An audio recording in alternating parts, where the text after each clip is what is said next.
So you're rolling the roller over your T-spine or thoracic area. So as you roll back, you're keeping your tailbone touching the ground. You brace your abs so your lower spine doesn't hyperextend, and you're doing 10 rolls.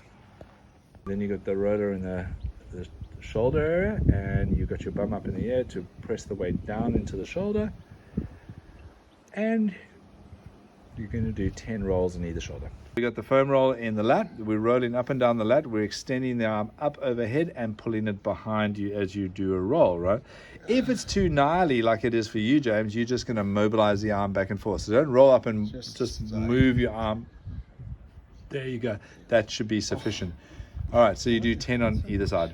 So then you got the glute, the side of the glute, upper glute area. You're rolling up and down that area, trying to loosen up those knots and tightness up in that area there, and do about 10 on either glute. Going, rolling into that hip flexor area, and about 10 rolls in that area, yeah? So your pigeon pose, you got the front leg ideally at a 90-degree angle. Your back knee is lifted up. Your back toe is tucked up and under. So tuck your toe back up and under, James. Tuck your toe under. Yeah. That's it. Now put your knee on the ground. Bring your ankle back more towards your hip to make your knee touch the ground, because your knee must touch the ground. Yeah, you see, so at that angle you can actually get the knee. As you get more proficient at this, you'll be able to bring that front leg at a right angle, but you can adjust the front ankle just back a bit just to get that knee. And the more you lean over, and the more pressure you're going to put on, and the aim is to get that glute nice and flat on the ground, right? Yeah. All right, so you're going to hold this for 30 seconds up to a minute per side. Here, as you've got the strap there over your back, you lock your leg. If you want to make it easier on the stretch, you can point your toe, so that will just take the need for flexibility around the knee joint, so to the bottom of the knee joint, because the hamstring inserts just below the knee where the calf is. So if you point your toe and you've got really tight hamstrings, which you guys have, we're going to take that out of the equation so we can focus more on the lower part of the leg.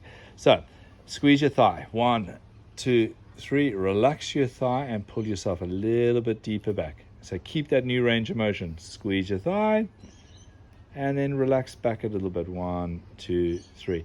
So it's a slow progression of just small incremental improvements, right?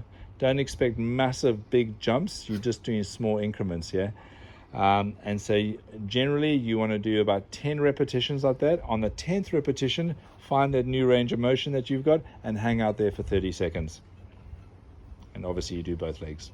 So back leg wedged up against the wall, scoop your pelvis up and under, and hold each side for about 30 seconds to a minute on either side. So the froggy groin stretch, you do the clamp release technique. So you clamp your knees down and then you release and let your hip just sink back, yeah? And you're going to do 10 reps on this one.